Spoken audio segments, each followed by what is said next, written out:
The sound of metal echoed sharply in the garage that morning, mixing with the faint hum of an air compressor and the scent of engine oil.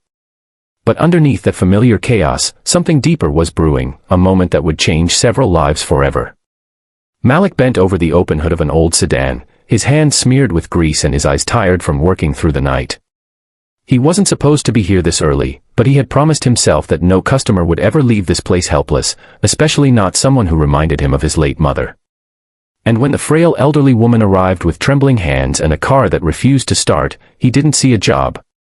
He saw a human being in need. If you believe in kindness, in second chances, and in the power of compassion to change lives, make sure you like, comment, share, and subscribe to Kindness Corner.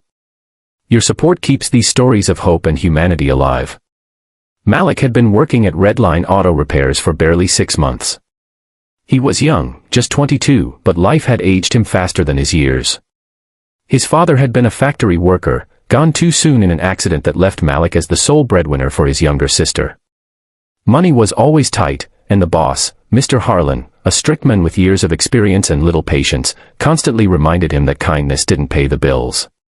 Malik never argued, he needed the job more than anything. But deep inside, he couldn't silence the voice that told him helping others mattered more than profit. That morning, as the elderly woman, Mrs. Green, stood near her broken-down car, anxiety written all over her face, Malik saw her eyes fill with worry. She explained that her car had stopped working on her way to the pharmacy and that she couldn't afford repairs until her pension arrived next week. Malik smiled softly and said, "Let me take a quick look." He didn't care if she could pay or not.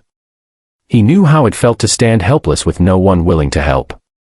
So he replaced a small part, patched the leak, and filled her tank with the last bit of gas he had stored in his own canister.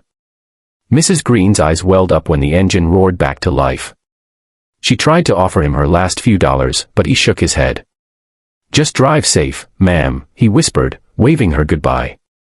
He didn't know someone had been watching the whole time, his boss. When Mr. Harlan found out Malik had repaired the car without charging a dime, fury ignited inside him. He stormed into the workshop later that afternoon, his voice sharp enough to cut through steel. The younger mechanics froze in place, their wrenches hanging midair. Malik stood still as Mr. Harlan shouted, his finger jabbing in accusation, veins visible on his forehead. "You think this is a charity? You think we can run a business on pity?" The word stung, but Malik stayed silent. He tried to explain, but Harlan wouldn't listen. The confrontation grew louder, until, in a final burst of anger, Harlan fired him on the spot. The room fell silent. The two apprentices in the background stared in disbelief. Malik stood frozen, tears filling his eyes but refusing to fall. Mrs. Green, who had returned to thank him with homemade cookies, stood near the doorway, both hands covering her mouth in horror as she watched the young man lose everything for helping her. Her heart broke in that instant. Malik quietly removed his gloves, placed them on the bench, and walked out without another word. Days turned into nights filled with uncertainty. Malik searched for work everywhere but was turned away again and again. Without references, no one wanted to hire him. The small amount of money he had saved quickly disappeared.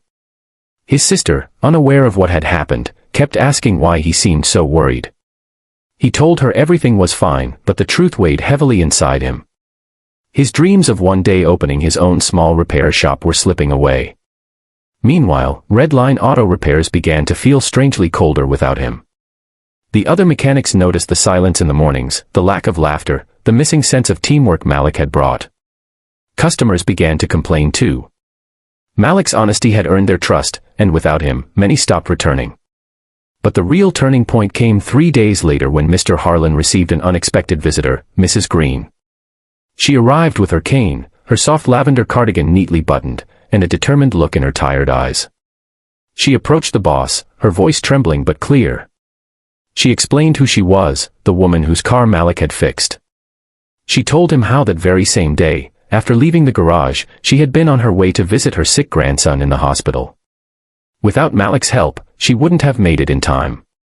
Tears filled her eyes as she recounted how that young mechanic's selflessness had allowed her to say goodbye before her grandson passed away that evening. "He didn't fix a car," she said, voice breaking.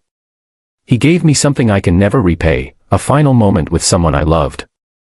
For the first time in years, Mr. Harlan's stern demeanor faltered. His face softened, his hands trembled slightly. He realized the depth of the mistake he had made. The image of him shouting at the young man replayed in his mind like a wound reopening. That night, he couldn't sleep. He thought of his own son, lost in a road accident years ago, and how he had built this business to escape his grief. He had closed his heart to emotion, believing that discipline and control would keep the pain away. But Malik's kindness had pierced through that cold armor. The next morning, Harlan made a decision.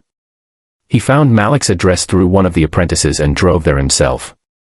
The young man lived in a small, run-down neighborhood, where the walls of the house looked tired, and hope seemed to hang thin in the air. When Malik opened the door and saw his former boss standing there, he froze. He expected anger, maybe humiliation, but not the look of remorse in the older man's eyes. Mr. Harlan admitted he had been wrong. He apologized, sincerely, something he hadn't done in years. He offered Malik his job back, not just as a mechanic, but as the new assistant workshop manager, recognizing the integrity and humanity the young man brought to the workplace. Malik was speechless. Tears welled in his eyes, and he nodded slowly, unable to find words. When he returned to the garage, everyone gathered around, clapping and smiling. Mrs. Green was there too, standing proudly, her hands clasped to her chest, whispering prayers of gratitude. The tension that once filled that space had vanished, replaced by something warmer, brighter, more human. Malik went back to work that day, fixing engines and restoring hope, not just in cars but in hearts. If this story touched your heart or reminded you of the power of kindness, don't forget to like, comment, and share this video. Subscribe to Kindness Corner for more real, emotional stories that prove goodness still exists in the world.